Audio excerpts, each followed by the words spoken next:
Today in New Orleans, the tourist hotspot of the French Quarter is a pretty lively place. 10 years after Hurricane Katrina ripped through the Gulf Coast, it's back to where it used to be. A vibrant community filled with loud jazz and plenty of tourists. But this is only one part of New Orleans. Here's another. This neighborhood, the Lower 9th Ward, was right near the levees that broke when the hurricane hit. The homes were underwater for weeks. A decade later, and there's still a lot of work to be done. You know, my heart hurts looking at different areas of the Lower 9th Ward and seeing that nothing has been done. But you go to other parts of the city and it's been completely redone and it looks beautiful.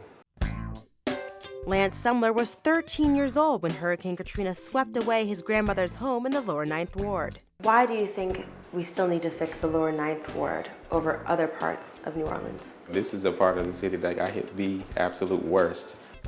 Walking through the neighborhood, several houses are still abandoned, and the haunting markings of those who lived and died are still etched on the walls. And what do you think about this house right here? How does it make you feel to still see a house like this? When I see abandoned houses, I feel like they either need to be torn down or rebuilt.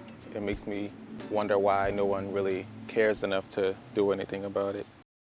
Even before the storm, the Lower 9th Ward struggled with poverty and high crime rates. But add that to the cost of rebuilding, and it's no surprise many people who evacuated never returned. Before Hurricane Katrina, the Lower 9th Ward had a population of 14,000 people. Today, it's only 3,000. To my right, we will be putting a modular unit that will be an indoor classroom, accessible. But Arthur Johnson is working to change that. How would you describe the morale of people in this community? People in this community are very resilient, but I think the true resilience is people who wanted to come back home because this is home. And no matter what they needed to do to make that happen and what they need to do to make it livable, they were determined to do that. Arthur is CEO of Sustain the Nine, an organization that is working to rebuild the Lower 9th Ward. But one of the tough parts of rebuilding the community is getting outsiders to come in. A task restaurant owner Keisha Henry knows all too well.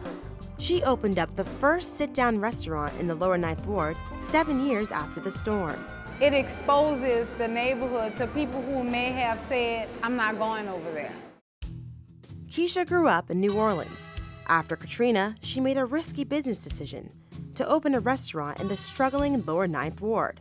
But 3 years later, and Cafe Dauphine is one of the best-known restaurants in all of New Orleans. The first day we opened our doors, I don't even think we were ready for what was coming through the door. I mean, every seat in here was full. How has opening up this restaurant helped the entire Lower 9th Ward community? It gives people that are not from this neighborhood an opportunity to see how beautiful it is.